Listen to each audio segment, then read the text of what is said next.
can suddenly change pace through the centre. It's Bergkamp. That's magnificent.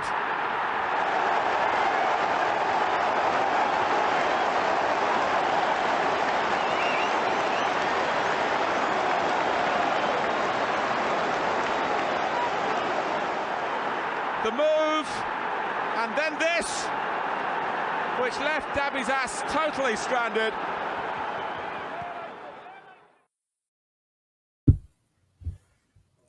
Hello. Yes. Yeah. No. Seriously, we are doing a show. Like I know. It's one of those things like a mirage. You don't really think it's gonna happen, and then it happens, and you're all shocked, and like obviously you're starstruck because I'm going to introduce you right now. Josh is here. I mean, anyone sees Josh, I'm starstruck as well. Josh, how are you? I was the last one to do a fucking pod. So yeah, I'm good, thank you.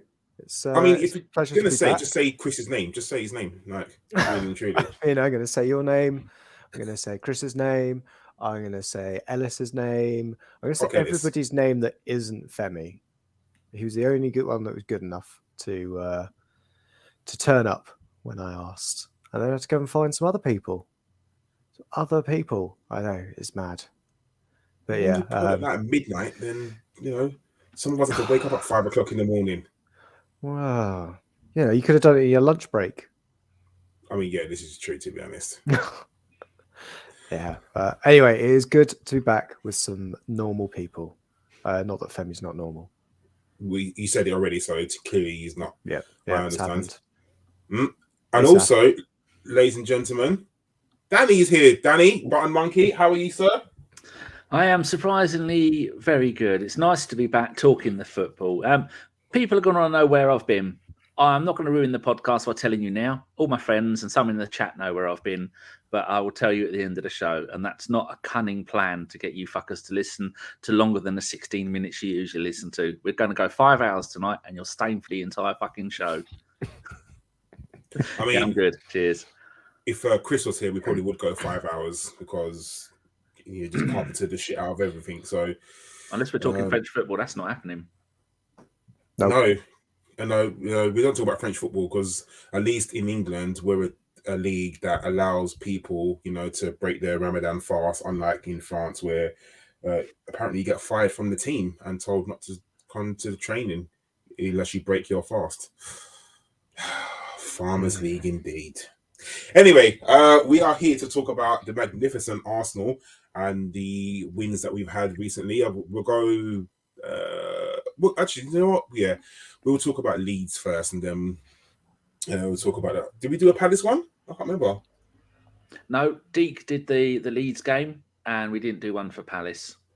Oh, okay. Well, we'll do a mixture of both of them. We'll brush over them quickly. So we'll talk about the Leeds game first. 4-1 victory at home. Brilliant. Nice to see Gabriel Jesus on the score sheet again with 2 goals. It's brilliant. Josh, I can't believe I'm just going to say this, but Mikel Arteta kind of had a selection headache, which is one of those good things, one of those rare good things where you don't know whether he's going to start Martinelli, Saka, Gabriel Jesus, or Trossard, which is, I guess, one of those good, bad problems to have. He decided to give Saka a rest after, I think it was like 56 games that he started in a row or something along them lines, which was obviously a good thing. But was you actually, when you saw the team selection, what's your feeling and what did you think about Trossard starting on the right-hand side? Because you've seen him sort of more than most. Yeah, it was certainly interesting. And as you say, I think the last time Saka missed a game for Arsenal, it's because his mother was in labour. So long as that run been. But yeah, I think he definitely needed that break as well, because we know we were in the international break, and Gareth Southgate's doesn't want to rest any players, so just run them into the ground unless they play for City or Liverpool. But I suppose you can't really ruin a Liverpool player much further right now. Maybe a Man United one, but yeah, it was certainly frustrating that it seemed almost like we had to. Arsenal were affected by mismanagement at a international level, but yeah, I think with Trossard on the right, it was interesting to see how he linked up. Obviously, he is an intelligent footballer, so you certainly saw again that front three is so fluid in terms of their movement. It doesn't really matter where they pop up because everybody will interchange with each other. And I think that was the huge thing for me and really for Leeds as well, who found it difficult to really contend with it, especially with Jesus back, who looked a lot sharper. And I suppose it's what it's what Arteta had said, that Jesus had looked a lot sharper and he was back to where he was. And I think we saw that with the chances he was creating and getting into those pockets of space, and just the difference he makes, not only from how far Eddie and Nketiah can come to be at the standard of what we've missed, but also having that kind of false nine situation with Trossard also shows what we were missing by not having that out and out striker in place. And you can see it from, even we talk about Martinelli at some point, just how he's come back into form ever since he's had that kind of focal point, someone that will play with him. But yeah, I think overall, interesting to see Trossard out there, but not something that kind of needed to be happen. And he's clearly trusted a little bit more than Fabio Vieira out there. I mean, yeah, and I think you said something really interesting about the fluidity of our front three at the moment, because you could interchange any one of them and you wouldn't worry. Like if Gabriel Jesus came out or Saka came out or Martinelli came out, you wouldn't worry about the replacement because of just how kind of good we are and just how good the players are. And I guess, you know, everyone will talk about who their favourite front three is, whether it's Martinelli, Saka and Gabriel, or a mixture of bringing Trossard for Martinelli or whoever.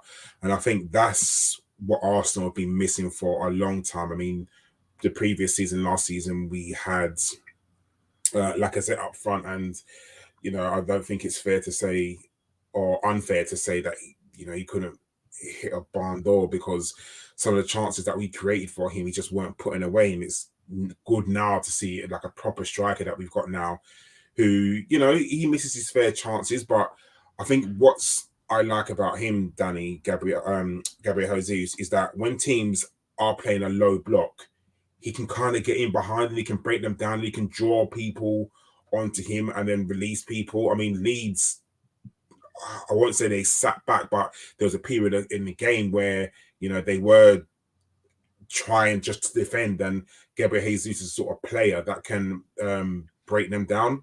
Are you happy that he's back now? Yeah, it's really good that we've got a focal point of what to do, and it is causing even more chaos, because it's always said that you've got Saka and Martinelli on each side and they can become forwards, they can become the 10, they can do all of that lot. But when we had Eddie is, I know sometimes he's played on the left, but he was mainly only a striker, isn't he? You're not really going to see him drop 10 down to the 10 or maybe even to the 8.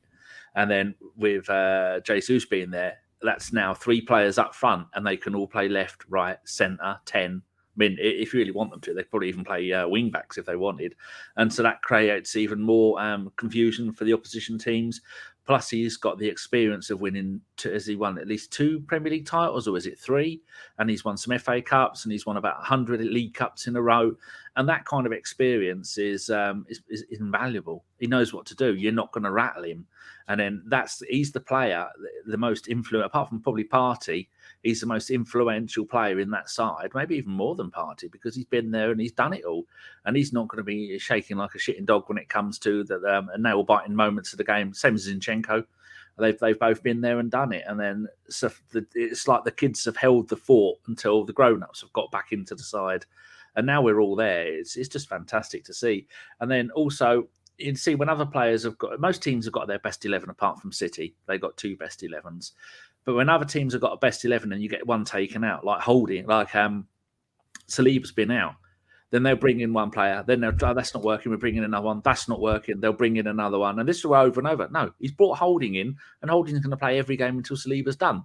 And then with the other players that have slotted in, they're just covering for each other. And I mean, we all know how good Trossard is, and the media are going on about how good he is and about how this wasn't expected. And I love the comparisons, Cole, between Trossard and the Ukrainian duck, who now is in rumoured reports that he wants to go back home. And I said all along, I bet we don't go for the duck. I bet Arteta's got an Edu and that lot, and Vinay have got someone else lined up. But I think we got the £80 million player who's helping us. It reminds me a little bit of when Brian Marwood came in, wasn't really expected much, played on the wing, scored goals, set stuff up, and helped us win the title. I mean, that's what you're looking from a January signing. You're looking for someone to make, I guess, an instant impact. You don't really want them to bed in or have time, and he's kind of hit the ground running, which is obviously a brilliant thing. Josh, I just want to touch on something that Danny said, which is about Holding coming in. I wasn't worried about Holding coming in, just because if you're worried about Holding playing against Crystal Palace and Leeds, then that's you got something to worry about, because I don't feel that Crystal Palace obviously was never a threat to us, especially playing at home, and also Leeds as well. You used to seeing Rob Holding obviously come on like the 80th minute, 85th minute, obviously trying to hold out a win or victory that we're going to get. Are you worried about Holding going forward? I mean, obviously we've got Liverpool up next.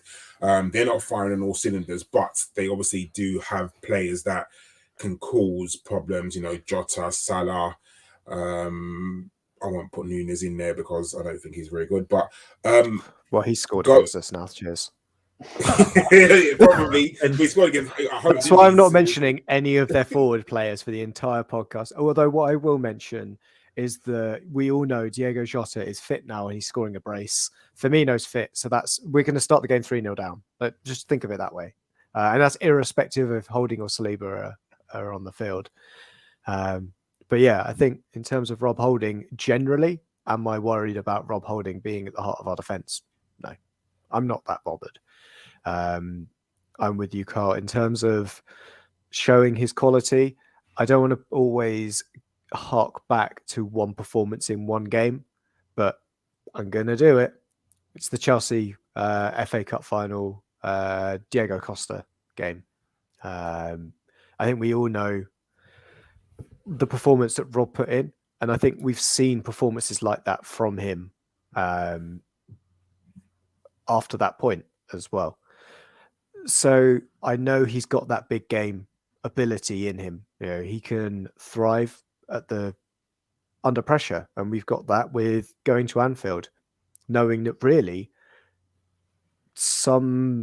I'm not sure many outlets, mainly due to how Scouse orientated they are, but I think generally we should be going in as favourites to Anfield, and you can't say that about many away sides. I don't think even Man City occasionally go into that game up at Anfield as favourites, but looking at their form, looking at the performances, even looking at that Chelsea game, it was that they played last night. It was a dismal performance from them, but we know they could turn up. Get the You'll Never Walk Alone, pumping out the audio system, make it sound like there's an atmosphere there, and who knows what could happen. But for me, Rob Holding isn't the issue. He's just one cog in the defence. And as a whole, if they're all working together, which we can see that they are, I'm not generally worried. Obviously, Saliba is a better player, but again, he's not available. Rob Holding with 2 legs is better than Saliba with no legs right now, or no back, whatever his problem is.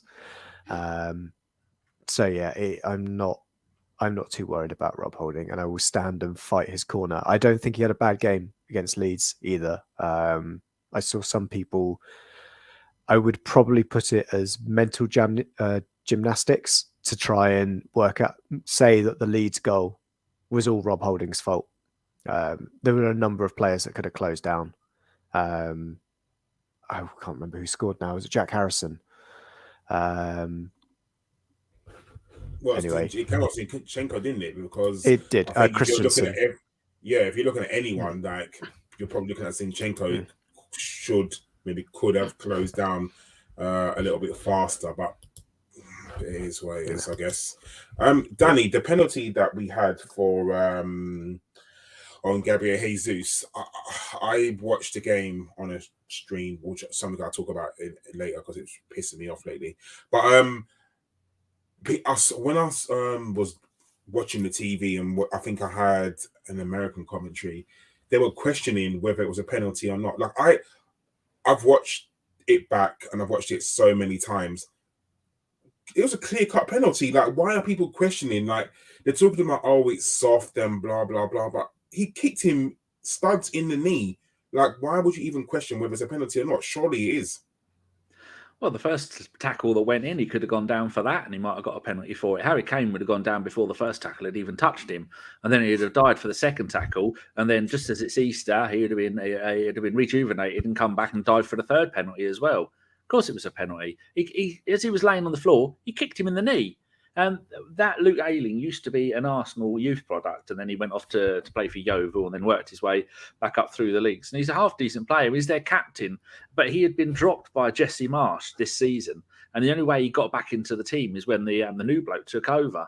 And last season when we played them, he got sent off, which is, I think, the beginning of the downfall of him and Jesse Marsh, because as a captain, you shouldn't get sent off. You should be able to. And he got sent off. We won the game. And then we played them again. I think it's just, you've got some ex-Arsenal players that when they come back to us, they haunt us. I want him to come back and play every week because he's got long hair like our very own Chris, and he's not very good at football like our very own Chris. And it's great to see. Oh, I think you're right there. Josh, Ben White getting on the score sheet again. There was rumours that he wasn't very well at the start of the game and whether he would play or not, but he played like a man who was absolutely fit. Good crossing by Martinelli and him on the end of it, and finally got a goal where the ball hit the back of the net. Yeah, for sure. I think it's he deserves it with his performances. I think he's got 2 goals and 3 assists. It's now certainly doing better than Richarlison this season. So yeah, it's great to see him doing so well. You can see how key he is to us. I wonder how worried we'd be as a fan base if you said to us last season that Tomiyasu is out for the rest of the season and Ben White is deputising at right back. And you could have said that to be fair, at any point across the season, and people would have said, that's mad. What are we doing? You're mental. But I think he's been great looking up that right side. You can show he puts everything into the game, especially as he tends to be substituted every so often. And you can see he has given it his all. He doesn't watch many games of football, but when he plays one, he plays it to the fullest. And yeah, I think the combination he's got going with Saka is great, and obviously a good reason to bring Trossard over to that side is because they do have a little bit of chemistry. Not a lot from Brighton, but still some anyway. I mean, yeah, it's I like Ben White, and obviously when he first came in last season, everyone was questioning him. 50 mil, can't believe it, like blah blah blah. Seems like an absolute bargain, an absolute steal now, considering you think of someone like Harry Maguire cost 80 million and he's absolute trash. So I like Ben White. I think next season, I mean, Josh, can I just stick with you for a second? Tomiyasu, he's had a few injuries lately, and I guess it's kind of creeping up. I'm not saying that we sell him next season because I can't see that happening, but are you a bit worried about his fitness, that he can't seem to stay fit at the moment? I guess for his last injury, it was a little bit unfortunate, I would say, with how he got it. He's just overstretching and he's just done his knee. It's one of those kind of innocuous ones that I wouldn't put too much into it. I don't think he's on the level yet of Aaron Ramsey, where he's getting constant kind of hamstring injuries that are really just in his makeup. But of course, I've been known to say that if a player just can't get fit for you, then that's it. Just get rid of them, especially if they've got time on their contract as well.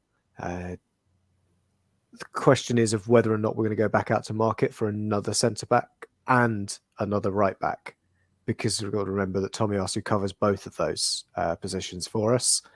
And because he can deputise across that back line, he's going to be a very difficult player to replace. But yeah, for me at the moment, I'd still be holding on to him right now. I think there's other players that I'd look to move on sooner rather than later, and maybe just assess how Tomiyasu recovers. And of course, there's no World Cup. I don't think there's any tournament he'll be involved in over the summer. So hopefully he can get that rest and recuperation that he needs as well. Agreed. Danny, Gabriel Jesus made it 3-1, I think it was, with a nice little cutback from Trossard. Isn't it good to see him getting on the score sheet from open play? And you can see the relief on his face, even after the penalty. Like, I think him getting a goal from open play was really, really good of him. Yeah, I was listening to, I think it might have been the Guardian pod, and they said Jesus had missed 7 Premier League penalties, or 7 penalties. It's one either Premier League or all competitions. I think he'd missed nearly half of the penalties that he's took. Now, I'm glad I heard that after he scored the penalty, rather than before he scored the penalty, because when he went up and I don't know if it was the Odegaard's idea to do it, because Saka's our usual penalty taker. Odegaard had the ball, and if people didn't see it, he's standing with the ball ready to take the penalty, and then Jesus comes up to him and they have a little chit chat, and then he gives him the ball. He didn't do it like you see at some clubs where they go and they argue and take the ball off them, and you can see they've got the ump over it. Odegaard might have said to him, "Look, you're a goal scorer. This is going to help you get back on track," and it give even a player of the vast experience, international and club of Jesus, scoring a penalty, getting a goal, any way that you can get it after being out for 6 months is going to do him good, and he is going to be a little bit worried about it. And then to score the other one later just shows that maybe it was the right idea what to do that. And then he played, and he came off after an hour, and then Bukayo Saka come on wearing his slippers, and he was still better than any of those Leeds players. Apart from actually the only Leeds player that ever impresses me is, what's his name? Jimmy Somerville. I think he is fantastic. What a wonderful player they've got there. But other than that, I mean, you could see they'd given up. And when you come to the Emirates, and you can see Arsenal playing the way they are, then you've got to be thinking, God, we're in here for a beat. And they're probably glad they got away with 4-1, and they were lucky to get that goal because, like we're saying, some people may blame holding, or didn't it come off of Zinchenko? Didn't Zinchenko turn back to it and it went off him? Ramsdale would have caught that, but they've got to give him a little bit of something, ain't you? Give him something home with. Yeah, it was just an unfortunate goal. I think, I don't like assigning blame to anybody, but yeah, you're looking at Zinchenko. Could he have closed the Leeds play down quicker? Should he have turned his back? It's all ifs and buts and maybes, I guess. But I guess that's something that will be worked on in training. And then for me, Josh, the goal of the game from Granit Xhaka, where the ball got played out to Saka. Saka had that 4 players around him, played it back to Odegaard. Odegaard with a brilliant cross right into the box and right onto Granit Xhaka's head. For me, that was the goal of the game.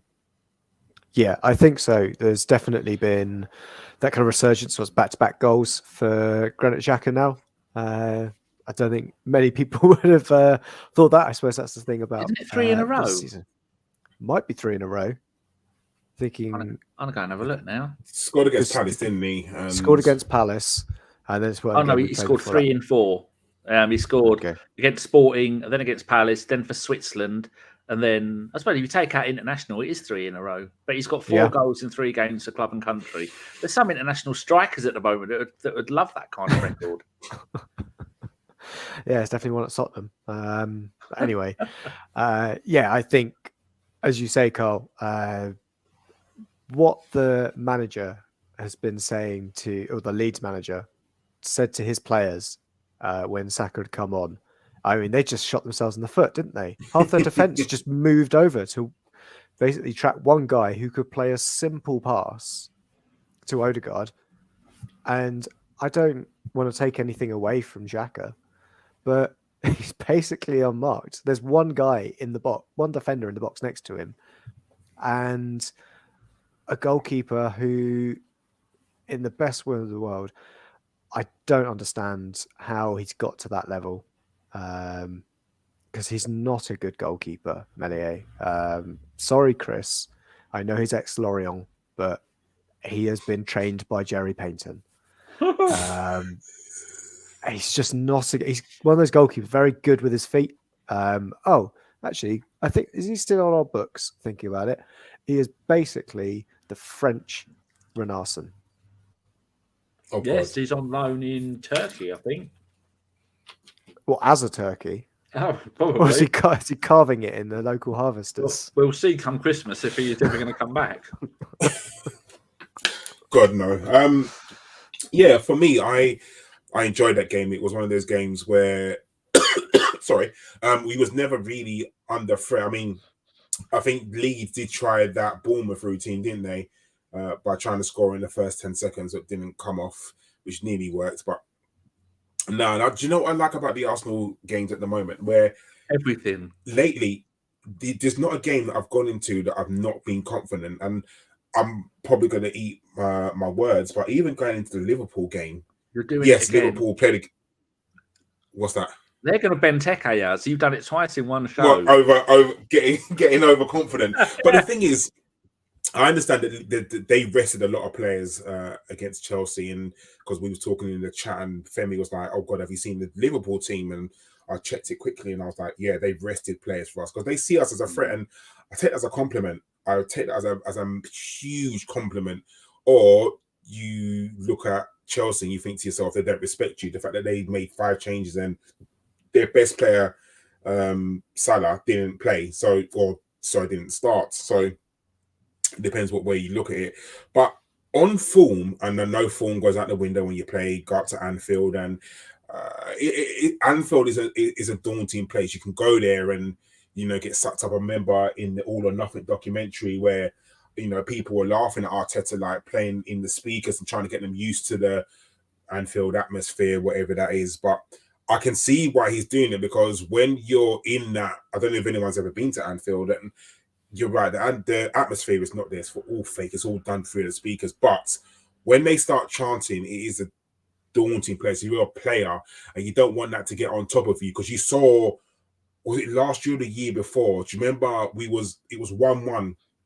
And then do you remember there was that touchline bust up between Klopp and Arteta, and then the Liverpool fans started chanting more, and then it got to our players, and then they just ran away with the game. So they can sort of dominate in the atmosphere, like their fans. They can sort of drum up some sort of atmosphere, and it can give the players a boost. It happens at the Emirates. When another team scores, you'll see how the Arsenal fans get behind the team and they start chanting, and it gives, the 12th man, as they say. So what I want is that not to happen. Liverpool fans at the moment, they're not confident. They know for a fact that, they see us as a threat. We're coming for the title. Whether they want us to win it or not, I don't know. Probably not, obviously not. But for me, it's a place where I used to fear going. Like, I used to, Arsenal going up to Anfield was like, we used to get done 4-0, 4-1, 4-1, 4. Like, we just concede so many goals. I don't see us conceding 4 when we go there. And even if we don't win, we're not going to concede 4. But Josh, do you think, are you fearful of Liverpool? Even like we know they're going to change their team completely from they played Chelsea, but do you fear Liverpool? Oh God, for God's sake! You're asking him to jinx it. Yeah, and I'm really good at jinxing it as well. So I'm hoping saying that is like some kind of reverse jinx. But you know what? It would just double down. It's more likely to happen. I mean, you've already said we won't concede 4. We're not. No, we're not. I'm saying no. I'm saying it now. 4. No, you know why? It's because we'll concede 5. That's what it'll be, Carl. That's what it'll be. We'll concede 5. It'll be another 7-0. That's it. 7-0. Hell no. Yeah. Fucking no. That's it. But the next United, we're a team. We thought we were back, challenging for the, in the title race. We go up to Anfield and we lose 7-0. That's it. No, I think it'll be one of those that we go in super confident and we'll go, right, remember when Liverpool smashed us 5-1 or 6-2 or all those massive scorelines we've been battered by, and we'll go up there and do 1-0. and we'll have 30 shots on target. None of them will go in, other than one that will go off the back of Rob Holding's face. That's all I could see happening in that game. But it's one that we've got to be really, really smart and bright about it. Liverpool have looked awful most of the season. One of the kind of shining beacons I could see in their team is that either Núñez starts putting away some of the chances he's creating, or Gakpo, if he's playing off the left, looks really dangerous. And that'll be up against Rob Holding or Ben White. So those are the two things that I could see happening. The other thing that may happen is we know what a dirty, dirty bastard Fabinho is. And he's going to end somebody's season. Someone that we need, really helpful, really useful. Jorginho. Plus he's leaving at the end of the season, so he won't get any long-term ban.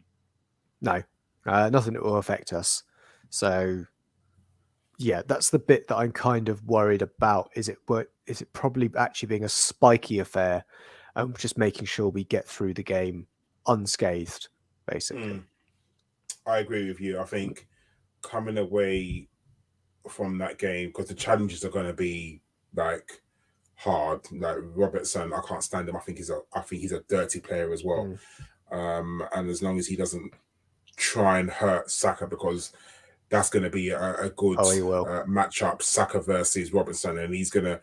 I just hope he doesn't try and kick the shit out of him, like, because he's definitely going to try, 100%. And someone like Saka, who doesn't get the protection from the referees, and we can go on and on about it. There's no point, but we need, if he does do that, him getting booked early, so that it gives him a reason not to try and injure our players. I think it's going to be a good matchup. I think the midfield battle we can win.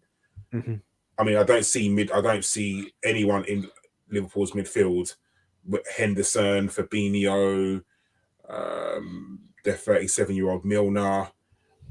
There's no one in that midfield.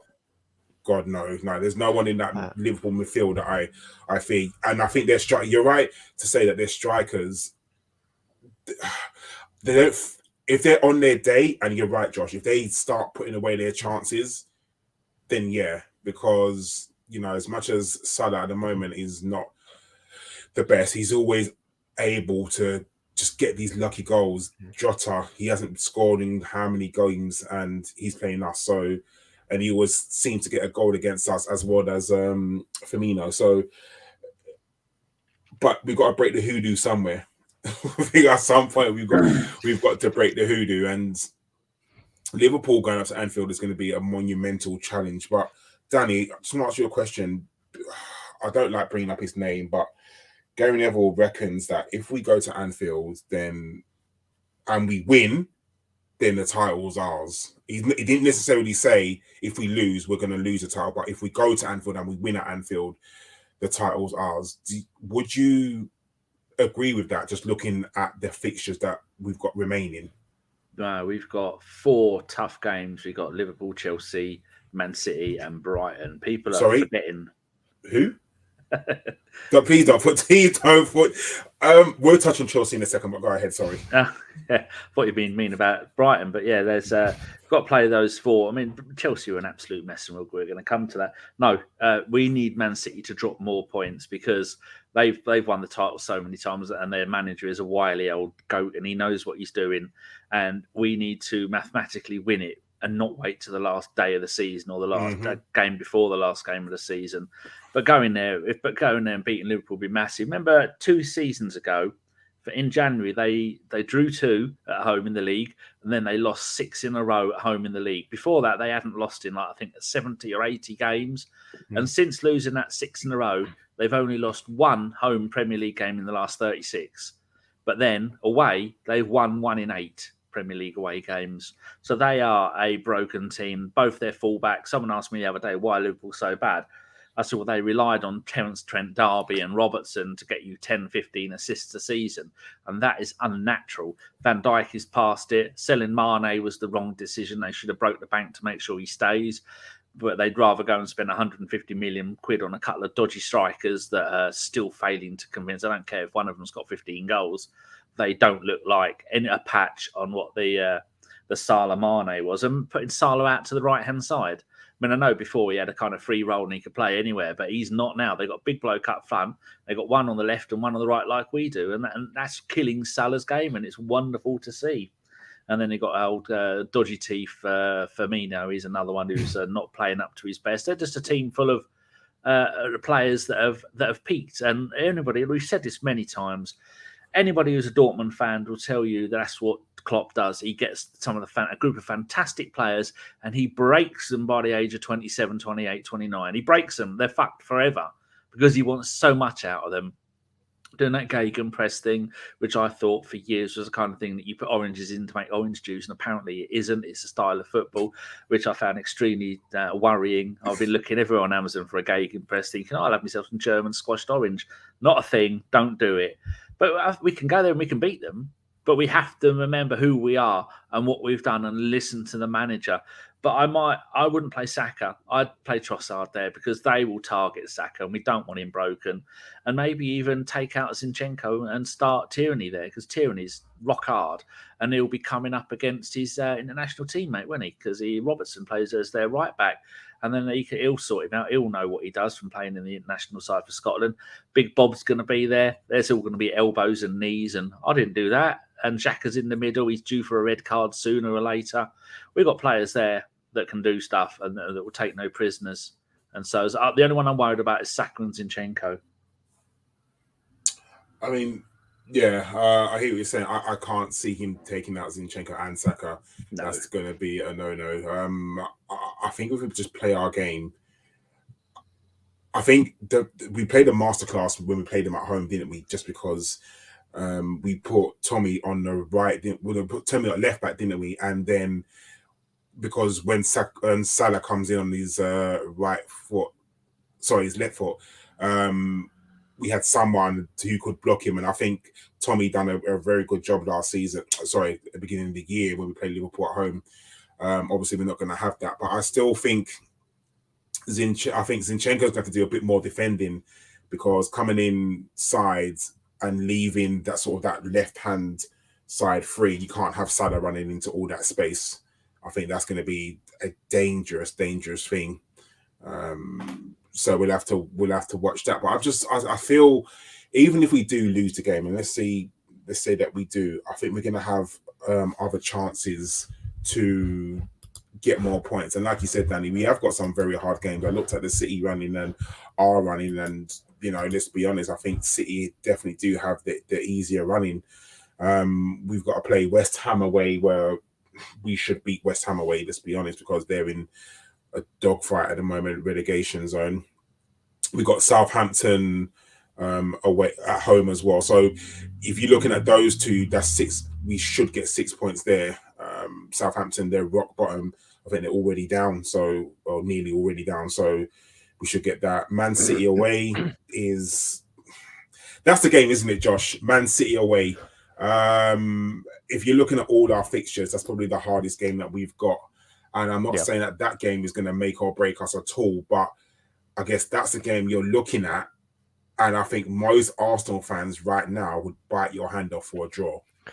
Yeah, it's a don't lose situation, but I think we're also in a good position where I think I'm looking at that Brighton game as the one where I think it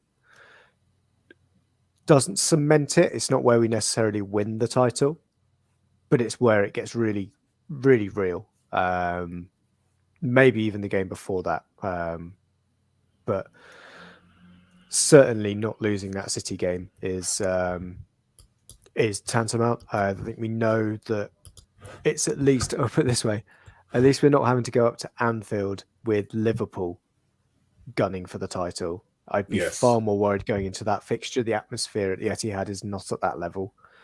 And I think there's also another thing to bear in mind. They've got tricky ties coming up against Bayern. It looked slightly easier when Nagelsmann was there. But now that they've brought in the Pep Destroyer in Tommy Tickles, then that could be a different proposition. But I think that they're going to end up with a big old fixture pile up and one eye on Champions League as well, because they've obviously got a very hard side of the draw. Get through that quarterfinals and they meet probably Real Madrid in the next rounds. I'm assuming Frank Lampard doesn't come in and beats Real Madrid. That would be an absolute travesty.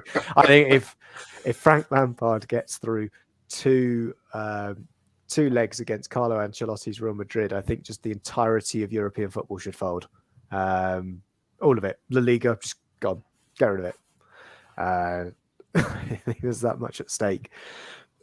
But I think in terms of it's that kind of bit. We're too far out really to be pinpointing games that we should do. I think just go into the next games knowing we can win these, getting the points on the board, and if City lose or draw a game, then it's a benefit for us, and see it that way.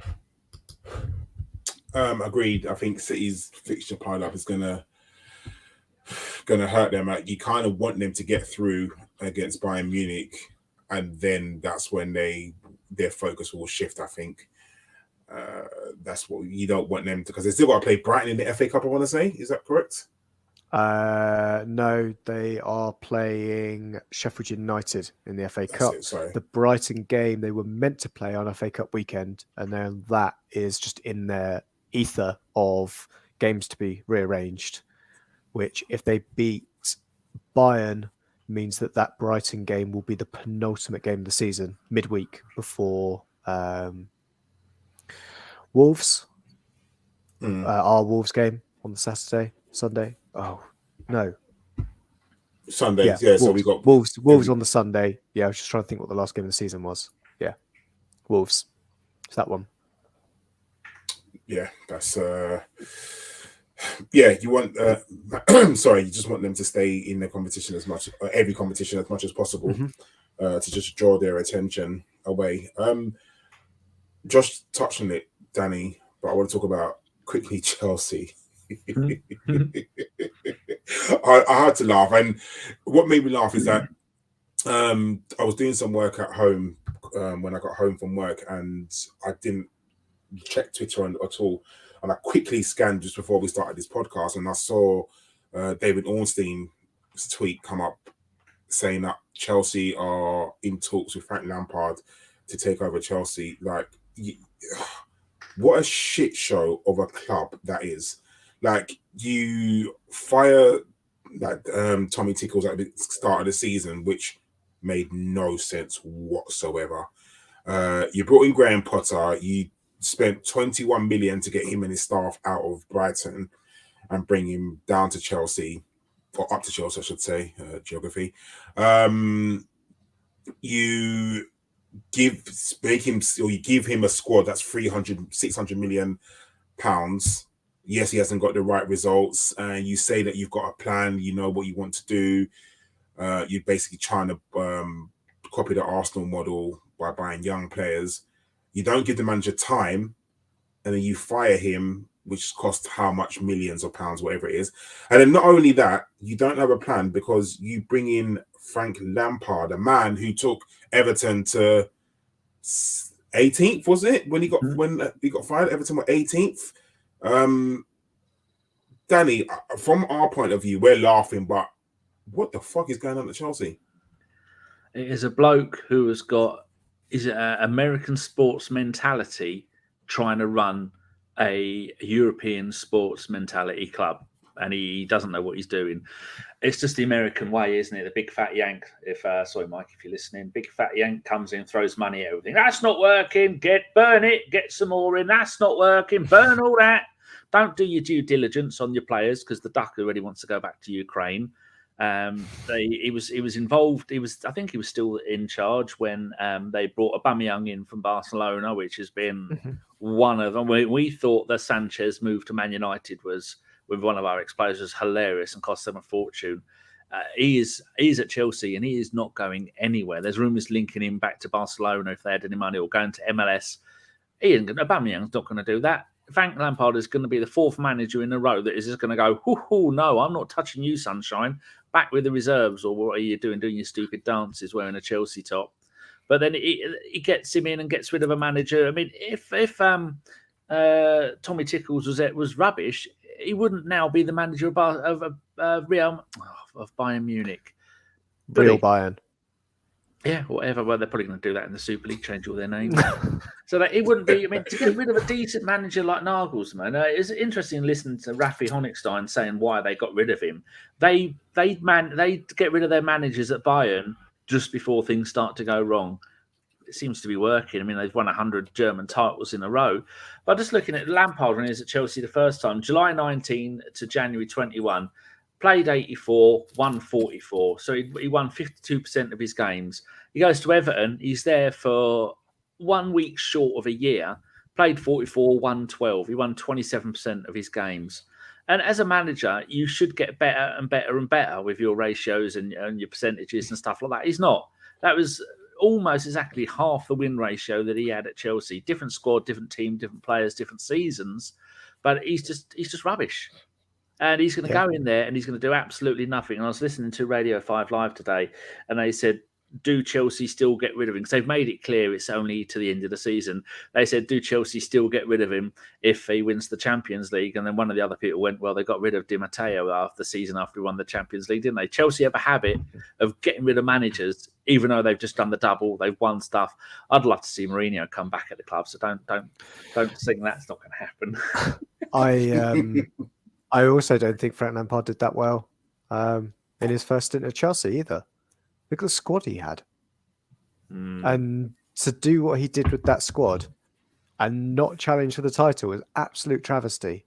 Well, obviously not a travesty for us, but generally not a good manager. As you say, and he came in for the firefighting at Everton and in his first 9 games, won 2. But he was wearing petrol-laden underpants when he went in to do the firefight. Well, I suppose it was anything better than Rafa Benitez from an Everton fan point of view. But my God, they were better off sticking with Rafa. He would have seen them to safety a lot more comfortably and without all the problems that a bad manager, Frank Lampard, brings, especially if the guy that does all the coaching isn't there, because it's not Frank, it's Jody Morris that did all the work for them. It's the only reason why he went back to Chelsea was because they had that transfer ban. Jody Morris was the guy that ran the youth academy, and they had a season of trying to integrate that youth team that won the FA Cup and all of those Premier League 2 titles. And that's the problem you've got now, is I can't wait to see it. Because, as I said, I think it wasn't on the podcast, it was pre-podcast, wasn't it? That they've got a team basically at the moment that can't attack and is pretty good defensively. And he's going to turn them into a team that can't attack and can't defend. So I can't wait to see every team going to Stamford Bridge and handing Frank Lampard a thorough beating.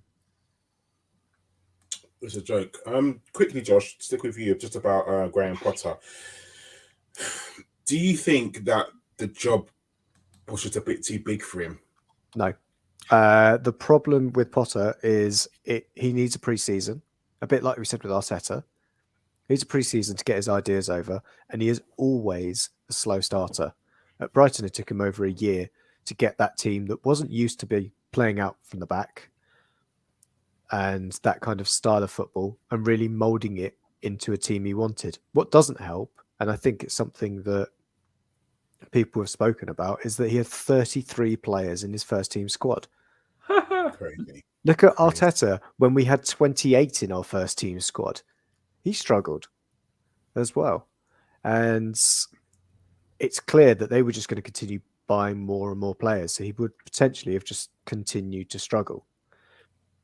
But in terms of his quality as a manager, if you give him that year where you accept the fact that he could go on a run where he doesn't win a home game for a year, like he did at Brighton, or go 9 games without a goal, did that at Brighton. As soon as you accept that, you then end up with the Graham Potter that a team that's playing in the Champions League turns around and says, yeah, I'm going to break his release clause and bring the entirety of the staff with him. But I don't think, from what I know, is he's not got a big payout from Chelsea. 11.8 million a season, the third highest paid manager in the Premier League. He I'm trying to was, find but out how many years was it for? I haven't seen it. 6 years, I think. But I don't think he's getting all 6 years, certainly. I don't think he's even getting close to 2. Well, they sacked him. They have to pay him, don't they? No. Or was it a clause? It's so what I was reading was that Chelsea have generally, when they sack a manager, they actually keep them, they pay them up until the point of where they get the new job. So they're then just encouraged. You could just go full Alan Kirbishley and just disappear. But if he didn't get a job for the next 5.5 years, would they still have to pay him? Yes. But they would pay him on they'd pay him on a salary basis. So he'd just get his Chelsea paycheck every month for the next 6 years. Or until he finds another job. Where do you think he'd fit in perfectly? Back in Sweden? He'd be too good for Sweden now, I think. Do you see him going to Spurs? That's my worry, is that he turns up at Spurs. But again, I don't think they'd want to stay there. They'd want him to be there for a year where they don't do very well. I don't think that would be acceptable at that club. Or at least Levy would get tip cheap because they wouldn't be able to meet the repayments on their £1 billion worst stadium in the capital payments. But yeah, I don't. It's interesting. I'm not sure yet where I think Potter would end up. Leicester's an interesting shout though, as that job's available. But Rodgers said he did an interview and said the club haven't backed me with money. I mean, when you have Schmeichel going, who was one of the best goalkeepers in the Premier League, and you have to bring in some Welsh wonder who's faced the wrong way most of the time. And he said, I haven't got the money to replace him, didn't have the money to replace Vardy. Vardy's a spent force. So I don't think he'd go to Leicester because they've obviously got, they're going to be in the Championship. That's fine. He doesn't want strikers anyway, does Potter. He's fine without a striker. Although I would say on Brendan Rodgers, Danny Ward was there as a second choice goalkeeper, and also they spent £20 million on Paxton Daka, and maybe you should have integrated him better because from what I heard, he was a world beater before he went there. But I can't see Potter going back to Brighton. I think. What about this from Avon? No, De Zerbi's not going to Chelsea. I can't see it.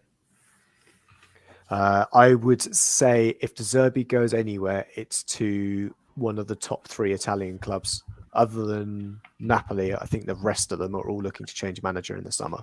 Inter, Milan, Juventus are all shit the bed this season. I mean, Napoli and AC as well. Yeah, 16 points clear. So yeah, De Zerbi will go back, and there is still a chance as well that Brighton finish in the Champions League spots. We've got our fingers crossed. Got a question for you two. My mate Lee, Spurs fan, typical Spurs fan, said nothing for years. Get a new stadium, Champions League final, Harry Kane. Oh, Spurs are the greatest. Goes on and on for years, and we don't usually talk football. It goes, it's going on for years. He's got season tickets. We're the greatest team. We're going to do everything. Oh my god! And you can't say anything negative about Kane to him. I spoke to him last night. He got the right hum. I'm gonna tell him whereabouts this is in the video. Hello, Lee.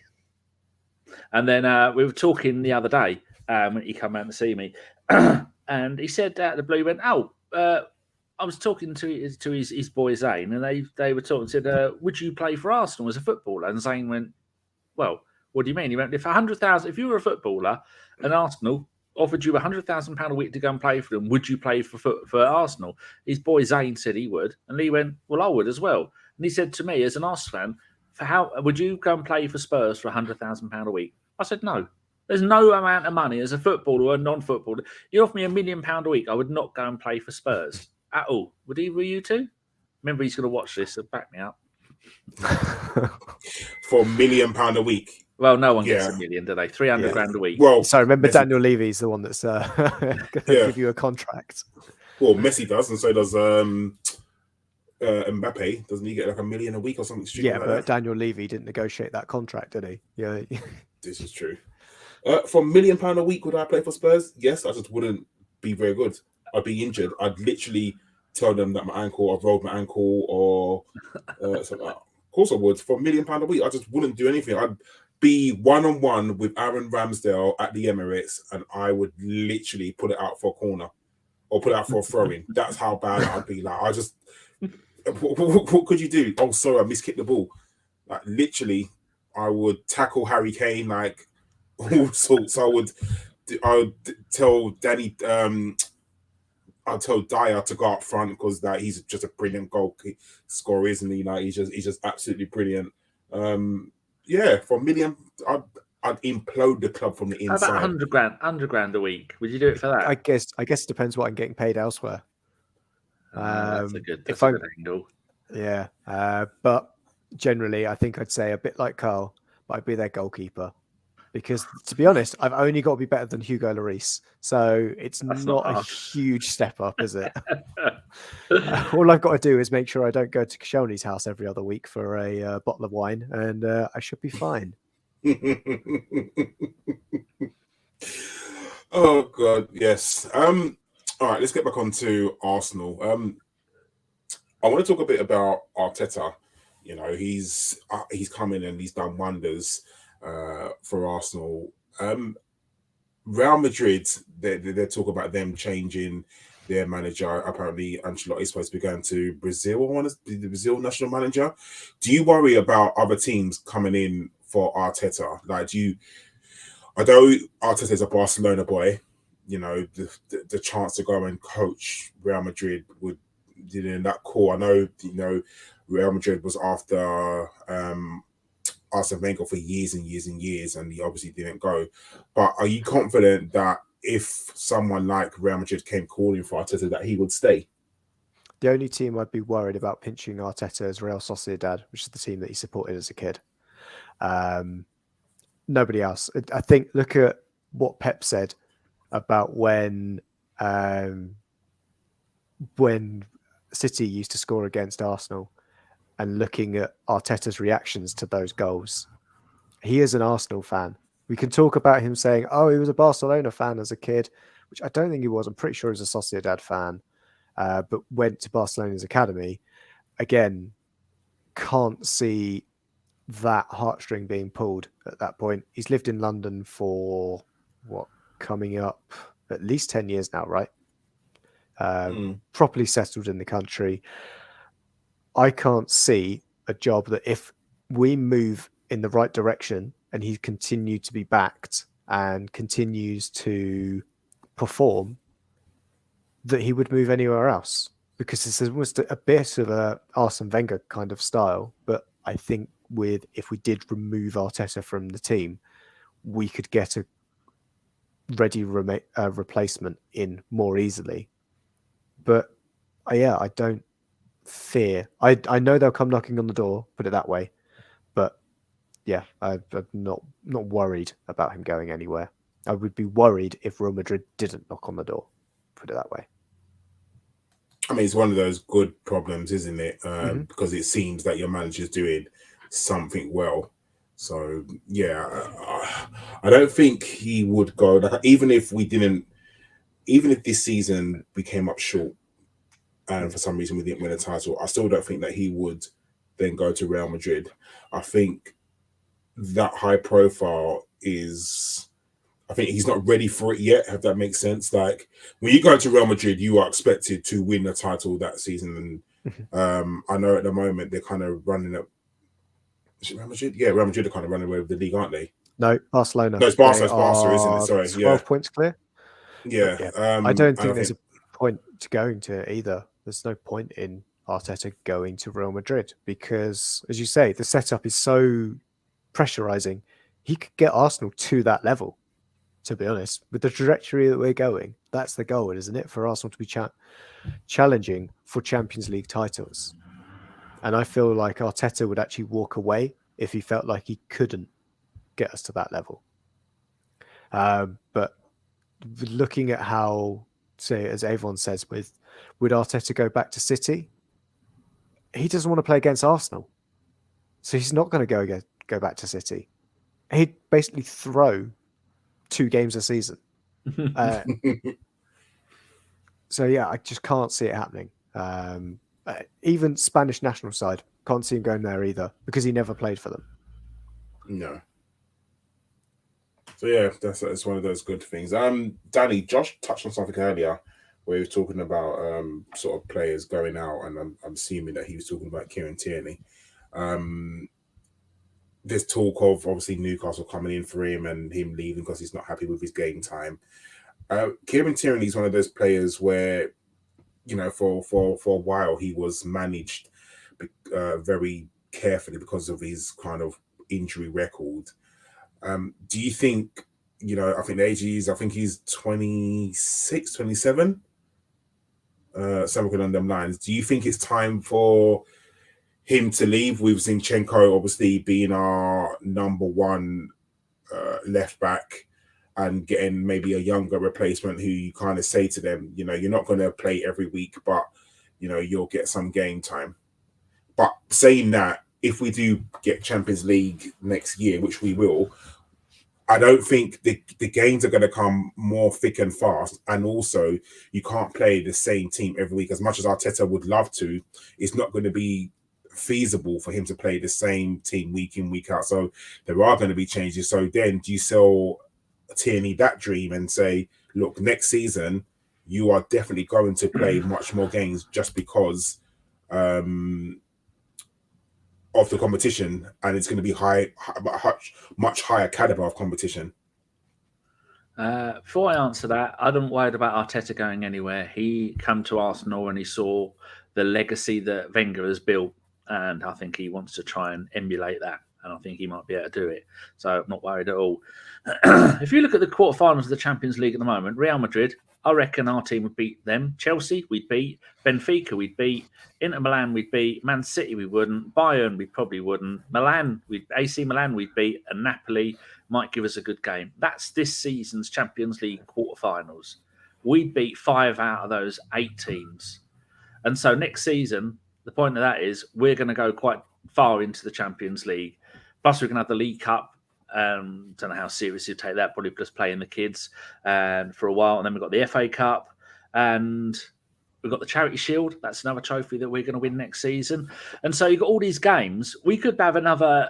Under Wenger, we regularly played 60-game seasons. Zinchenko isn't going to play 60 games next season. We are going to need a world-class backup because we had so many years of having a decent first 11. Then once you got outside of that, we really struggled. Even in the glory days of Wenger, we rarely had top quality backup for every position. At the moment, apart from the goalkeeper, because I've not been overly impressed by Turner, even after a good World Cup, in almost every position, we have got a player who can play in that position naturally or can be playing that position as a backup plan. And we need Tomiyasu, unless we replace him with another versatile player who can play in 2 or 3 positions. And we need Tierney. And Tierney's also a leader, and he's a fearless leader.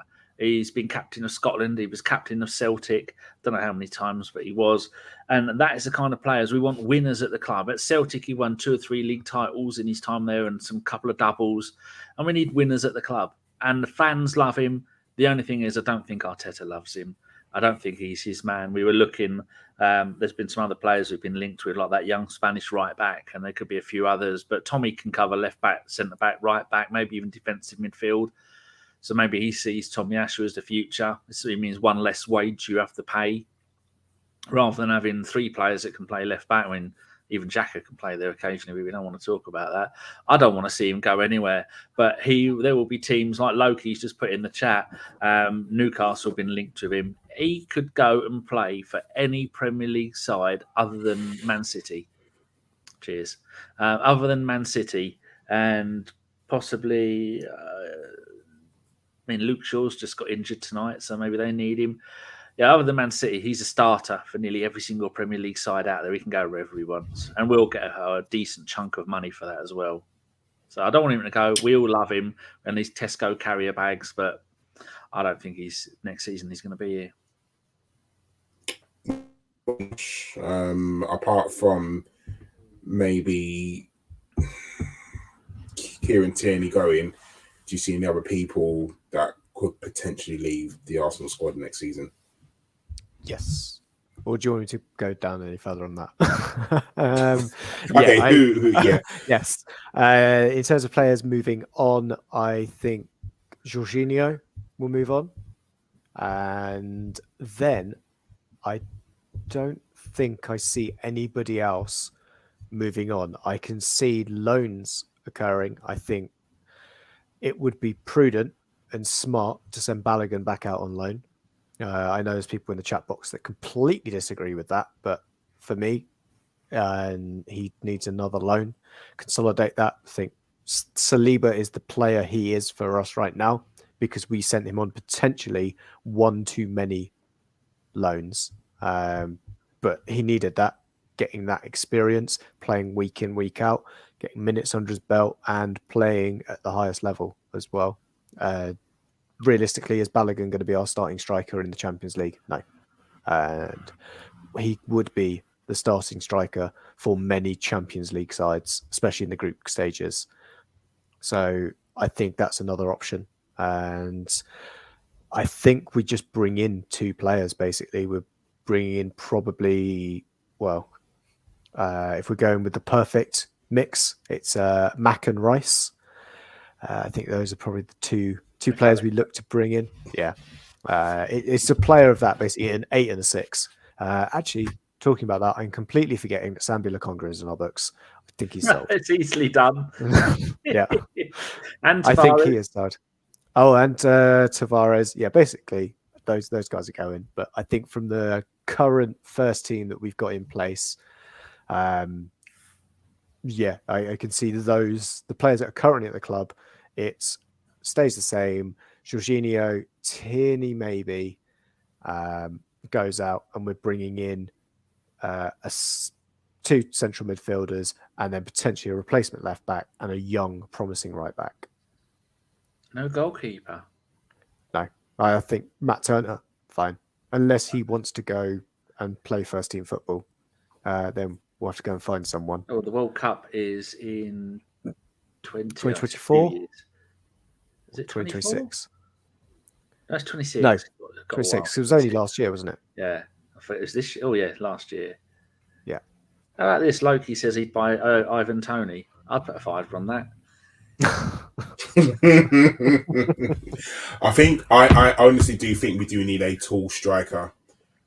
Just something to change it up a little bit. We've got Granit Xhaka. He's scoring headers for us. It's fine.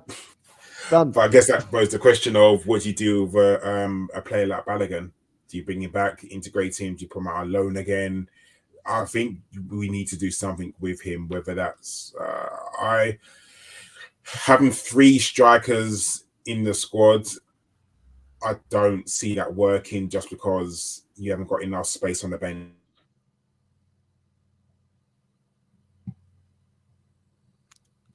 Has he gone wonky?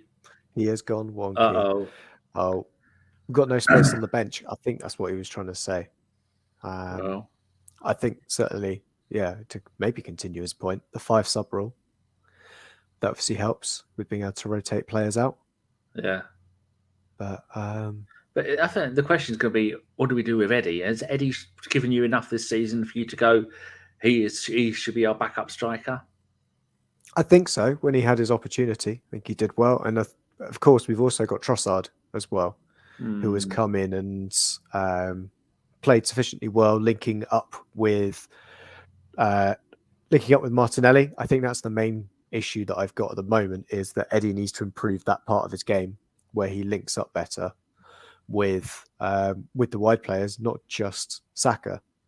And again, that's where I think I'd give him time, because he looks like a player that just needs more time on the training field to really just improve his all-round game. So I could see that happening. And that's why I don't think we need to have 3 out-and-out strikers in place. And I don't see the point of necessarily moving Eddie on if he doesn't want to move. If he's happy with that backup role right now, that I think we just go with the fact of Eddie probably moves on the summer that we integrate Balogun in as second choice striker. Yeah, I suppose so. But it's like some people, Mr. Waffles is saying Eddie isn't good enough. Simple as Boy 10 says Eddie can't be good enough to stay while Balogun is outscoring Messi, Mbappe, and Neymar with a football manager addict for a manager. Avon says Balogun needs minutes to develop at this stage of his career. I can't see him getting any at Arsenal next season because our alternative competition will be the Champions League. Well, we'll all be in the Champions League next season. Mm-hmm. I reckon you wouldn't have to play. Jesus doesn't have to play in the Premier League next season. Doesn't have to play in the Champions League next season until we get to the last 16 or last 32 at a push. I think we are good enough with the players that we've got for him not to have to do that. Plus, you don't want to end up breaking Jesus again. Welcome back, Carl. Thank you. Hi, Carl. Yeah, I think it's also one, though, that Jesus will want to play in the Champions League. It's the whole point of coming to Arsenal and making sure that he's that starting striker in what they say is the best competition. But can we accommodate 3 strikers and keep them happy? Well, Carl, I think you were on a point about the bench, and that's where we lost you. Yeah, I was saying that I just don't think that we have the space in the squad to have like 2 strikers on the bench. I think if you think about it, there's 9 substitutions, so 1 goalkeeper. You're talking maybe 3 defenders, 2 or 3 midfielders, maybe 3 midfielders, and a striker. I don't think you have the space to put 2 strikers. And then think about it, there's going to be one that's hardly going to get a game because, like you two were just discussing, Gabriel Jesus is going to be the out-and-out quote starting striker. There's going to be some games where you're going to want to change it, maybe bring on a tall striker and whatever. But then, where do Balogun and Eddie fit in? Are Balogun and Eddie good enough to be both on the bench as our strikers? I don't know. I don't see what happens. But I guess there's got to be a plan for him, whether he goes out on loan again. I would love to see him on loan at an English club because, with the greatest respects to France, like West Ham would be good for him. You wanted to see what he can do in England. Oh yeah, this is very true. I don't think I'm not too worried about which league, getting a Premier League, club for Balogun to start for. In fact, I would want him to probably go into Europe, where, to put it this way, is a Champions League club looking for a star striker in England that would be Balogun and take him on loan. Chances are they're a rival for us for the title again next season. So it's not going to happen.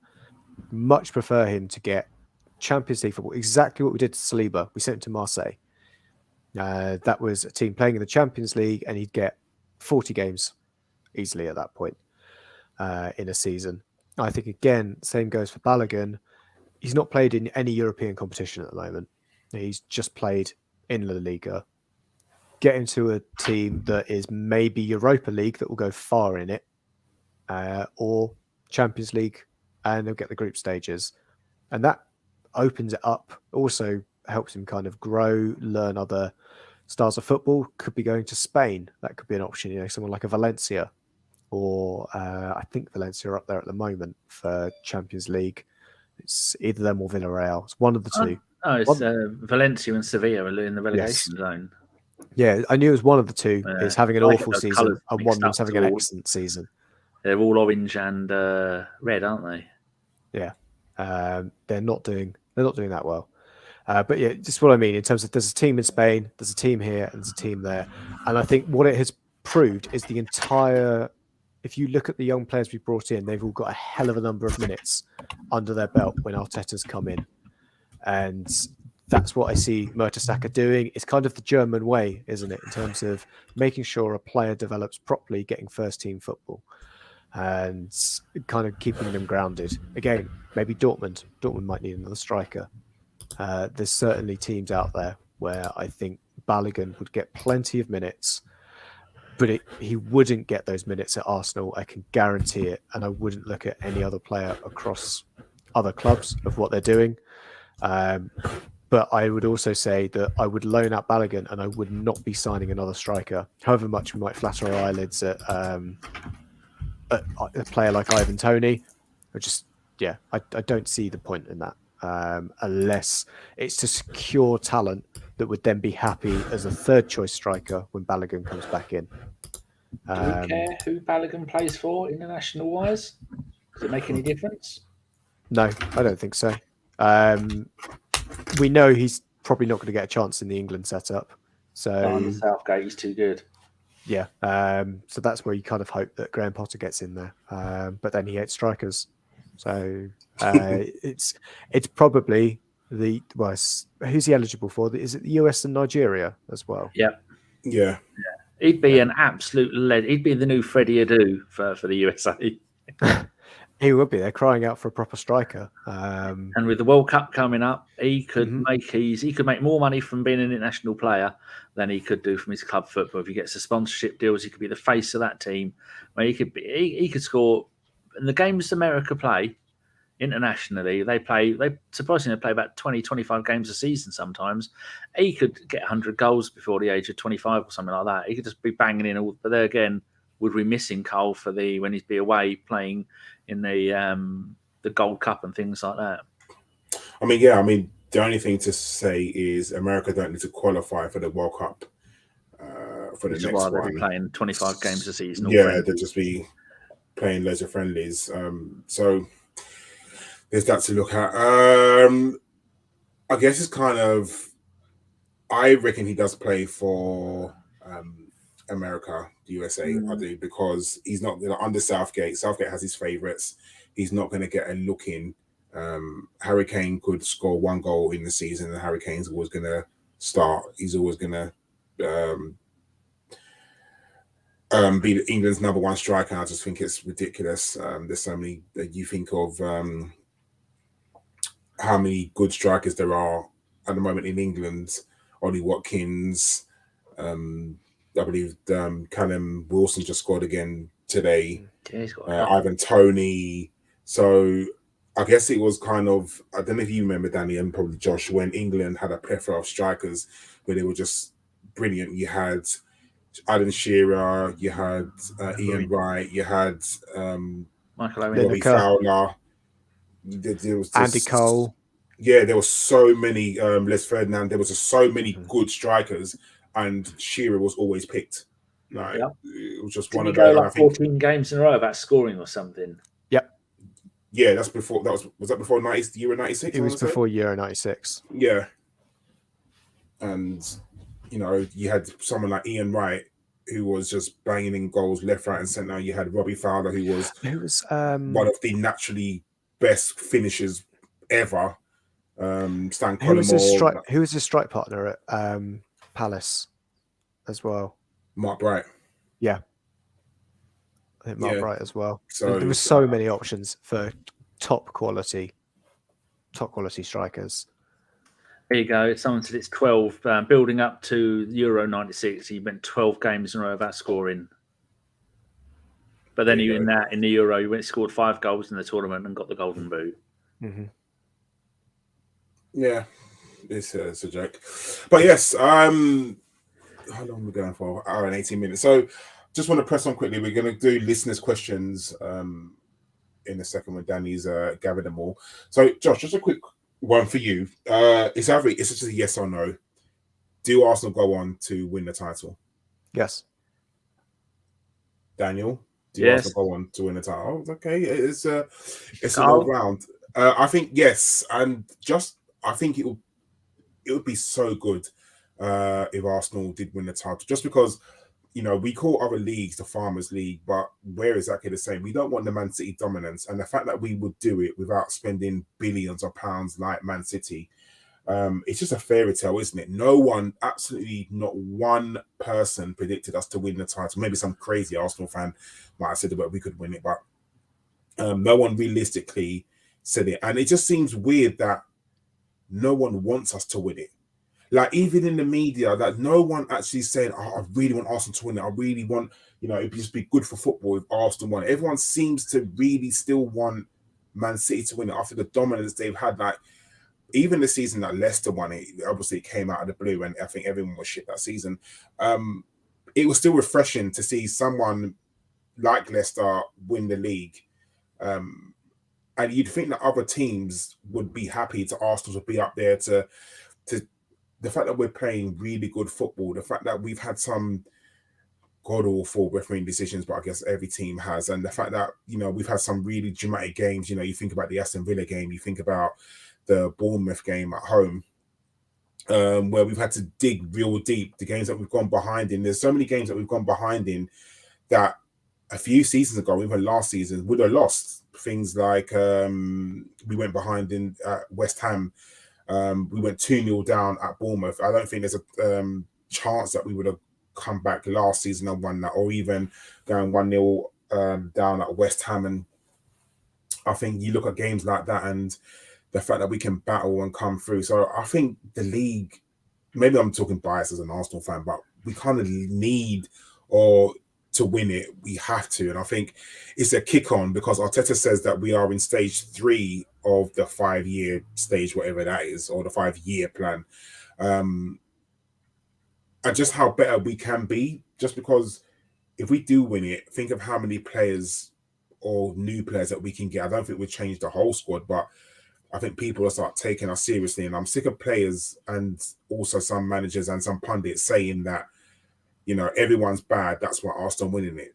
No, like you said, Danny, Liverpool have just been run into the ground because that's what Pep does. Liverpool, he runs players into the ground. Chelsea have a squad of literal strangers and they don't know how to play together. You can't bring in that many players and for them to gel. Just like, I know it's a different kettle of fish, but like Nottingham Forest signed, 30 players, I want to say? maybe a little bit less, but you can't bring in that many players. Huh? I think it was about 30. Yeah, you can't bring in that many players and then expect them to gel. And the fact that we are like 22 points ahead of title challengers Man United. I feel like 30 points ahead of about 30 points ahead of Chelsea. 29 points ahead of Chelsea. 29 points ahead of Chelsea. The turnaround has just been absolutely brilliant. So credit goes to Arteta and everyone at the squad. And I think we just owe it to the league just to shut some people up as well. I want that title to be lifted at the Emirates, and I want Gary Neville to be commentating on that game as well, because it just really rub salt in the wound. So that's what I want. That's my little monologue. Danny, you've got some listeners' questions for us. Yes, Phil Macker said, I haven't proofread these, hopefully they're good. Jesus back, Trossi back up, and the possibility of Balogun coming back. Is Eddie's time up, Josh? Not next season anyway. Potentially, maybe the season after, when I think Balogun would actually come back. Okay. Carl from Avon, should Chelsea make Fat Frank a permanent manager? Yes, give him a 19-year contract. Definitely make him permanent. Josh from Matt D'Souza, will any more Premier League managers be sacked this season? Yes, Frank Lampard. Oh dear, I'm glad I balanced out the audio on this, because you might have been, I was a bit close to the mic thing, so I was leaning forward and breathing in. Excellent answer. Carl, what do you reckon? I'd love him to get fired, but no, I think we're in the business end at the moment. I think there was talk of the Nottingham Forest manager getting fired, but I think he's just been given a vote of confidence, which is a bit dreaded. So we'll see. Formerly known as just said David Moyes. I think if they were going to sack David Moyes, they would have done it by now. I think they're losing to Newcastle as we currently speak. So it drags them further into the relegation battle. But I just don't think they'll sack him, because right now, if you think about it, it's going to take at least 2 weeks to get a manager in. And then there's only, 6 games left of the season. What can a manager really realistically do with 6 games in the season? So they've still got a game in hand as well over everybody that's down there, and a win in that game. I know it's two last, takes them up to 12th, so it's not necessarily too bad. Yeah. Go on, Carl. No, I was just saying I don't see at the moment anyone getting fired. Okay. Formerly knows Carl, which players who are currently on loan would you sale, loan, and keep again? Actually, you can both do this. I'll do one. I'll try and one each. Well, Harry Clark, who won't bother with. Omar Rekik, who won't. Tyrese John-Jules is knackered. Mika Beerith, too young. Moller, too young. Ahiri, too young. Alex Kirk, don't care. Ashton Trusty, Josh, at Birmingham. Oh, he's stopped scoring goals, hasn't he? I reckon. Yeah, but he was a top goal scorer for a bit, I think. I might be extending the story a little bit, taking an artistic license with that. But I definitely remember he scored 3 goals in 2 games. But yeah, I think that is one that we probably move on. Right.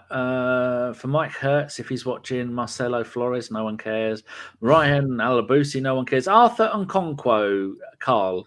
He went out on loan to Crewe and then he came back and now he's been loaned out to Sturm Graz in the Austrian league and they are currently this season second. I think he probably will need another loan. Again, he definitely will do because I don't think they're ready to give up on Matt Turner being their number 2.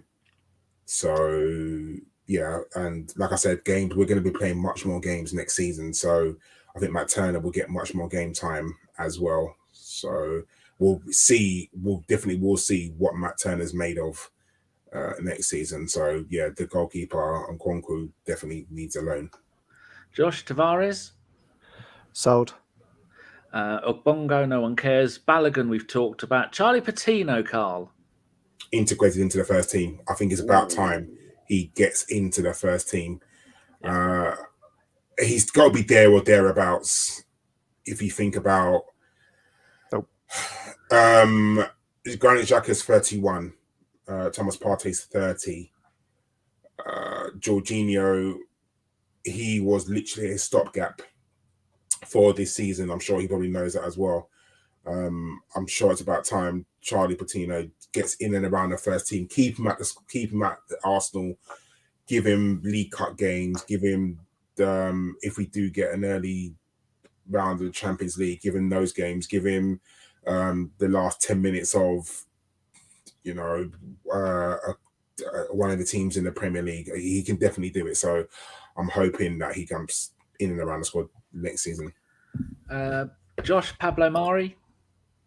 Pablo Mari, I think he's already sold, isn't he? Because Monza are going to stay up. One of them deals. Okie dokie. I'll give you Runnerson. I think Runnerson is probably sold. Quickly, just on Patino, I think he goes out on another loan. Oh, yeah. Maybe stay with us and then go out on loan for the second part of the season. They tend to do a lot of that. Brooke Norton-Cuffy, extremely good right back, currently at Rotherham, but he'll need another loan. Tom Smith, made up name. Salah-Eddine, made up name at Hull. Apparently he's brilliant. I think he needs another loan. Pepe, Carl. Oh, he's got to go. I think Arsenal. I think we just got to accept that we're going to take a huge loss on him. We just accept it, and when it does happen, no one moan about it was a bad deal, blah blah blah. We're not going to get the money back for him. We'll be lucky if we get 20 million for him. Like, I just can't see it. But do you think he fancies playing in Saudi Arabia? We might get his feedback then. Hopefully, but yeah, I can't see him going. Go on, Carl. So go on. No, go on. When you breathe, I jump in. Much like Moby Dick.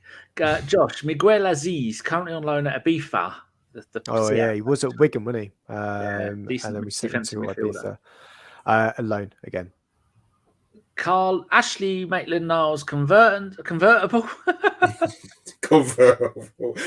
Yeah, he's sold. He's gone, isn't he? Like, he's not going to get any game time under Arteta. So yeah, he's sold.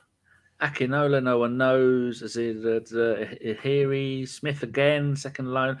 Marquinhos, Josh, done quite well at Norwich. He scored 1 goal in 6 games, then got sent off, then had the red card rescinded. I did. I think I saw Norwich fan, not any of the ones that look at are on us or on ABW. I think he was doing pretty poorly. They said he was an awful footballer. So I guess he probably has another loan. You said that the Strumgat's manager is an ex-Arsenal player. He's not. I thought he is an ex-Arsenal coach. I said ex-Arsenal coach. One of them that... Yeah, there's one of the... Yeah, I'm sure it's Strumgat's, because it's where the striker kid is as well, isn't it? The Swedish striker we've got. No, he's on... Well, actually, unless he's moved. I think maybe he was there last season. But yeah, I'm sure the Strumgat's. One of the... at least one of our youth players is at a team that is currently managed by an ex-Arsenal Academy coach. And that's the reason why he went out there. Oh, fair enough. Yeah. Right, where are we down to? Boyton Dio said Mola. It might be Mola. It might be the beer off one. Whatever his name is. Where are we down to? Alba Sambi Lukonga, Josh. Sold. Excellent. And finally, Carl. The other Okonkwo brother's gone on loan to Hitchin, also a goalkeeper. Cedric Suarez, Carl. Sold. He's not on loan. Released. He's not on loan. He was released. Yeah. Was he? He's gone. Yeah. Oh, no, actually, he might be on loan. Shane Duffy was made said permanent. He's there until the end of the season. Shane Duffy was the one that made permanent, but they had too many loans, didn't they? I don't know. Yeah, Fulham had too many loans. They couldn't register Cedric, which is why it took so long. So they came to a deal with Brighton and sold Shane Duffy, who was the other one of their loan players. Well, there you go, people. That's all you need to know. I'm just currently looking at the... No, it's not Beerith or Moller. Both the managers at their clubs are not ex-Arsenal. Okay, That's then. got me curious now. There is... Final question from Firmly Noza. Which players who are... No, that's already done that one. There was another question after that I've deleted. Sorry about that. So whatever it was, Josh says he doesn't know. Carl says yes, and I say no. That's it. We're all done with the questions. Oh, that's all good. Just want to give a shout out to the Arsenal under-18s yesterday, who managed by Jack Wilshere, got into the final of the Youth FA Cup with an absolute last gasp goal. I'm watching the highlights, and yeah, it's a good thing to see. The fact that the last time Arsenal won the FA Youth Cup, Jack Wilshere was actually a player, and now he's managing it. So hopefully that they continue to do good things and managed by Jack, and and hopefully go on to win it. Arsenal women are doing well as well. They're into the semi-final of the European, the women's version of Champions League. Hopefully they go on to do some really, really good things as well, because they're playing very, very well. So yeah, everyone at the moment, all things Arsenal are doing very, very well. So long may it continue, and hopefully that we, at the end of the season, all our teams are celebrating some sort of trophy. So hopefully we will be very, very happy in all quarters of Arsenal. Daniel, thank you for coming on. Do you want to take the mic? It's been an absolute pleasure talking to you two again and reminiscing about the old days when we used to do pods regularly. Thanks. It's all right. It's a pleasure. Josh, obviously, this is like your second pod in a row. You've done more pods in the last 3 weeks than Ellis has done in the last 2 years. Correct. It's also twice as many as you've done. Yeah, you're probably right. No, it's true. It's true. But at least I didn't say at the start of the season that I was going to do every single podcast and then just didn't turn up. That's because France got knocked out. That's why. They did get knocked out. It could be that reason. And, French football's not what it used to be. It's going downhill. Didn't PSG lose to Lyon the other day? They did. There's a title race going on in France. Who'd have thought it? I know, like, right? And some reason, like I said, seems to be scoring loads and loads of goals in France. Wonder why that is.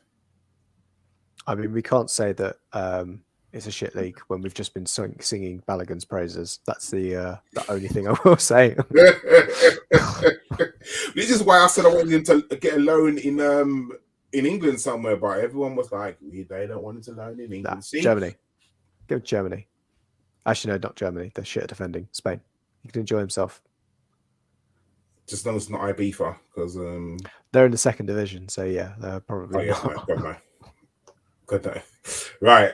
In that case, I am going to end this podcast. So, everyone, thank you for listening to this, whatever platform you're listening on. Give us a thumbs up if you're listening on YouTube, please, or a like if you're listening on any other platform. It helps us loads. Thank you. It's appreciated. Next game is Liverpool away. So we'll either be celebrating or commiserating, one of the two. Either way, enjoy your Easters, everyone. Don't eat too many Easter eggs. Danny likes a hot cross bun, but he's not allowed to eat them. No. And Deke is doing the show on Sunday on his own because he likes to do it. And if we're all finished, then shall I tell people where I've been? Go for it, Daniel. Sad times. On the 6th of March, my mum went to hospital, 909 hospital with chest pains and couldn't breathe. They sent her home. And then she went again on the 8th for scans. They did the scans and sent her home. And it turns out she had a fluid around the heart and it killed her. So she died on the 9th of March, which is a bit fucking shit. One of my favourite people in the world. And so, we've got the funeral on Tuesday. So I won't be doing a pod for a few more days. That's why I won't be back. And I just thought it'd be nice to come back and do one. But there you go. I didn't want to mention it before the pod, and I haven't mentioned it anywhere else because I hate people going, I've only really told my friends and family and Josh. So, so my mum wouldn't want me to be sad because she was a gooner and she's the reason why I support Arsenal. So you can end the show, Carl, and I'll just share this little picture of my two favourite people at Arsenal. Everyone from MBW is obviously very sad about Danny's mum. We used to see her in the background, so yeah, we're all sad about that. Thanks everyone. Take care and up the Gooners.